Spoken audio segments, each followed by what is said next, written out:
오늘 말씀은 이제 엘리야와 엘리사 등장합니다. 엘리사는 엘리야의 이제 사환이었죠. 수종 드는 자. 모세에게는 여호수아가 있었듯이 엘리야에게는 엘리사가 있었습니다. 근데 엘리사 또한 선지자라. 그러니까 엘리야의 당시 그리고 엘리사의 활동 당시에는 선지자를 위한 학교들이 세워져 있었습니다. 선지자들을 양성하였죠. 하나님의 말씀이 어떠한가를 가르치고 그 말씀대로 살아갈 수 있는 제자들을 양성하는 장소였습니다. 오늘 이제 그 일에 대해서 엘리야가 사역하던 이제 주 선지자로 활동하던 것이 엘리사에게 넘어가서 하나님께서 이스라엘을 사랑하시는 것을 보여주시는 이제 시작점입니다.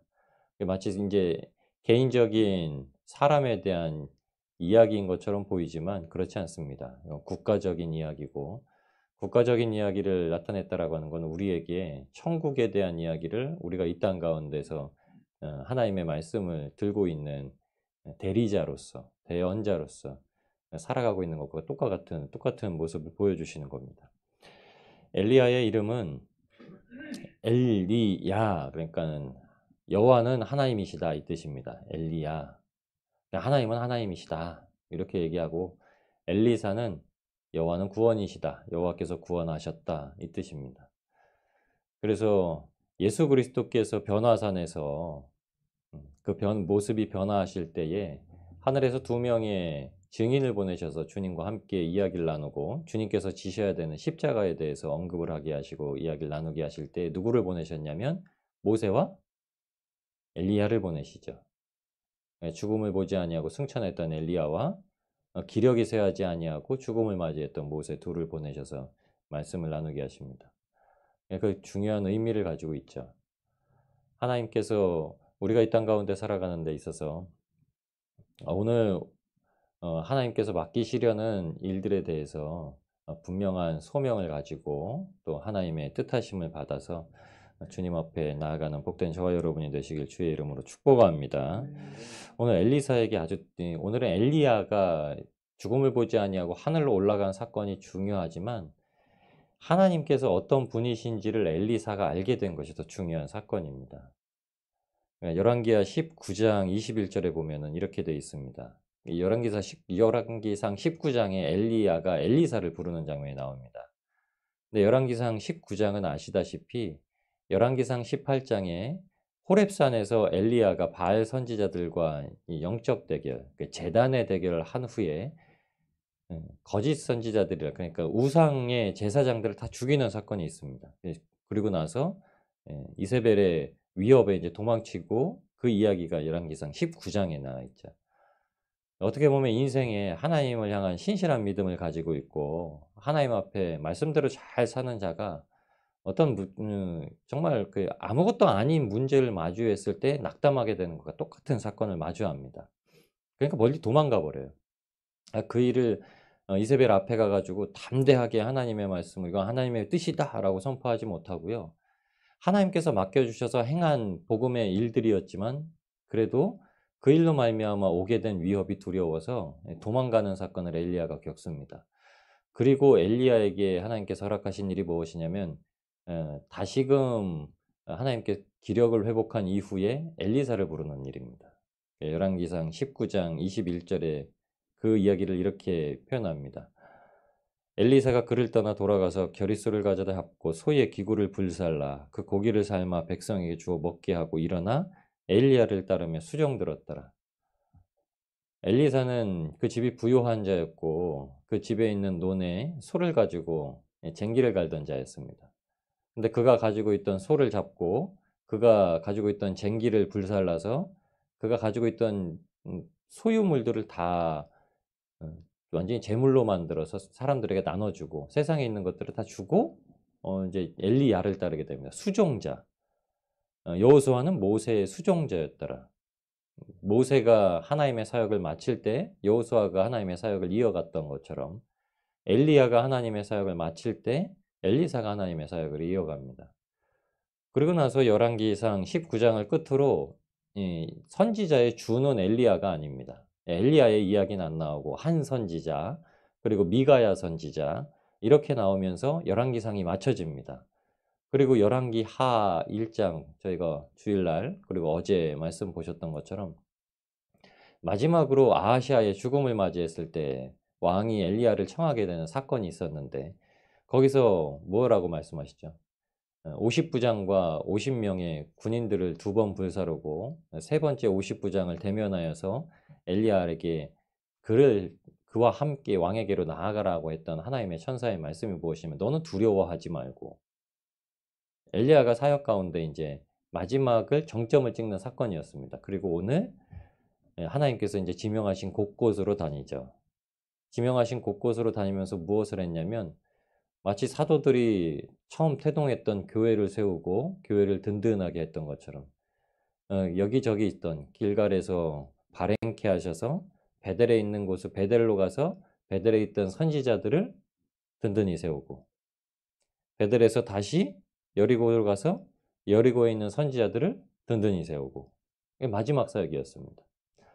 여러분 인생의 마지막 사역이 무엇일까요? 인생의 마지막 사역은 하나님께서 세우신 교회를 든든하게 하는 것, 위로하고 격려하고 낙담치 말게 하고 인생의 말미까지 동일하신 하나님을 증거하는 것.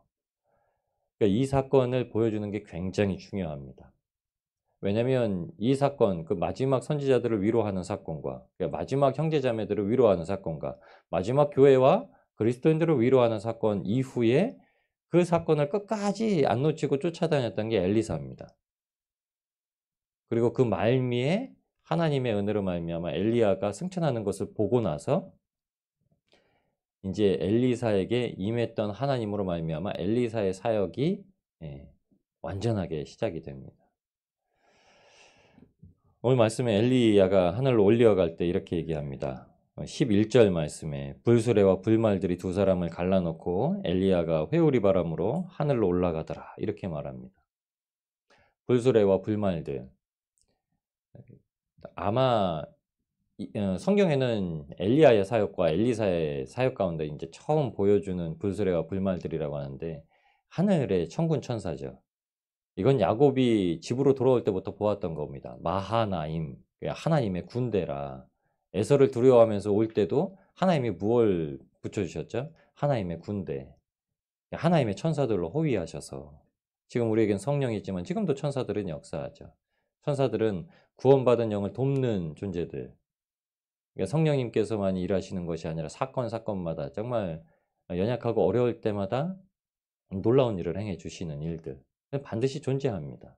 이적과 같은 일들, 기적과 같은 일들. 그 일들이 존재하죠. 근데 불말과 불수레들의 사건으로 말미암아 개안한 겁니다. 엘리사가 개안한 거예요. 눈이 열린 겁니다. 영적인 눈이 열려진 겁니다. 그래서 담대함을 얻습니다. 그리스도인으로서 담대함을 얻어요. 이 사건으로 이제 나중에 열왕기 하 6장에 가서 보시면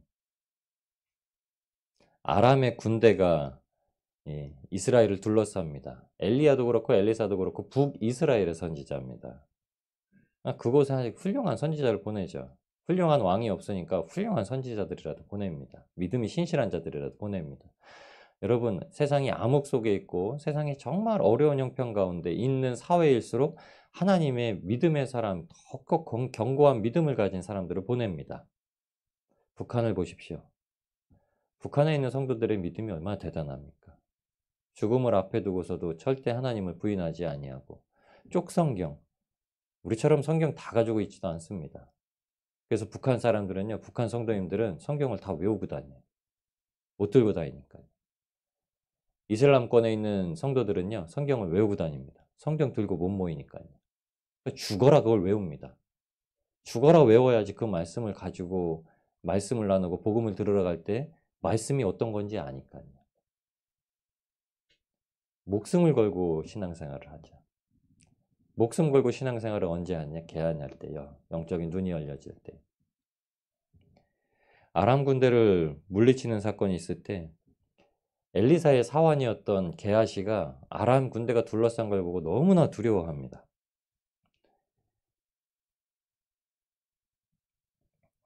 왕도 두려워하고요. 열왕기하 6장 14절에 이렇게 말합니다. 왕이 이에 말과 병거와 많은 군사를 보내매 그들이 밤에 가서 그 성읍을 에워쌌더라. 열왕기하 6장 15절 말씀. 하나님의 사람이 사환이 게하시죠. 일찍 일어나 나가보니 군사와 말과 병거가 성읍을 에워쌌는지라.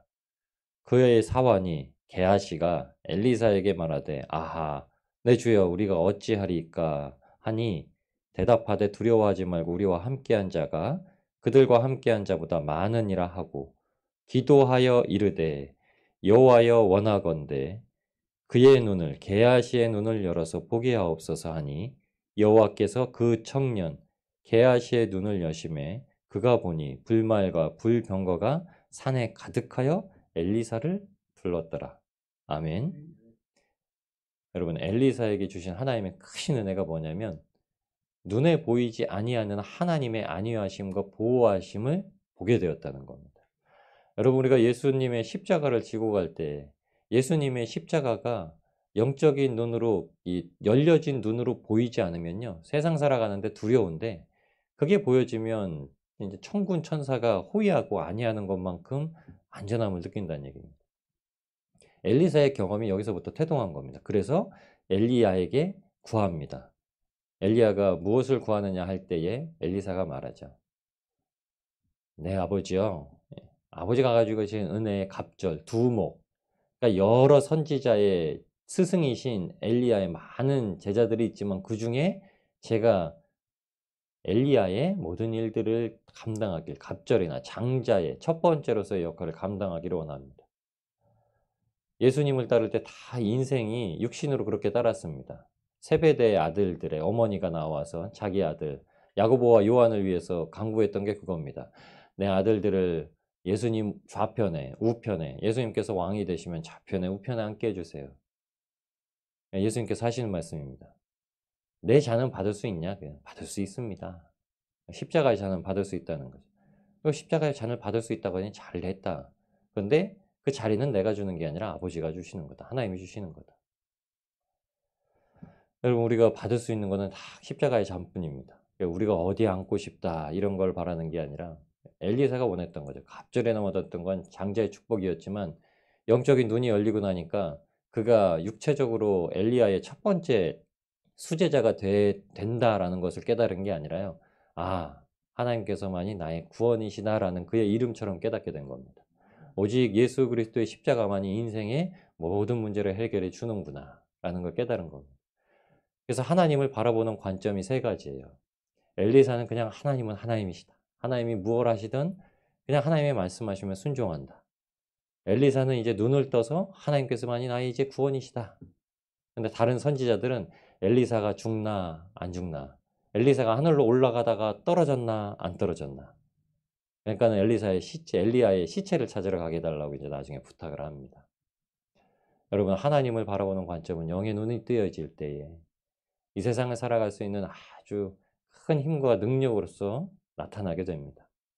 여러분 담대한 그리스도인의 생활은 우리의 눈이 열려져서 이 땅에 모든 천군 천사를 보내셔서 믿는 자들을 안위하시는 하나님의 은혜, 그리고 그로 말미암아 십자가를 지고 어디든지 담대하게 걸어갈 수 있게 하시는 예수 그리스도의 은혜가 우리 삶에 있다는 것입니다. 오늘도 오직 하나님께서 이끄시는 그 길을 걸어가실 때에 여러분 세상에 있는 병거들의 많음에 마음이 녹아내리는 것이 아니라 하늘에 하나님께서 보내시는 하나님의 군대, 하나님의 불말과 불병거들이 지금도 예수 그리스도와 함께 다시 오실 날을 준비하면서 우리를 안위하시고 우리를 돕고 있다는 사실을 기억하시고 하나님의 복음을 들고 담대하게 삶의 자리에서 주님을 감사하시고 또 주님의 은혜를 증거하시는 복된 삶을 누리게 되시기를 우리를 구원하신 예수님의 이름으로 축복합니다.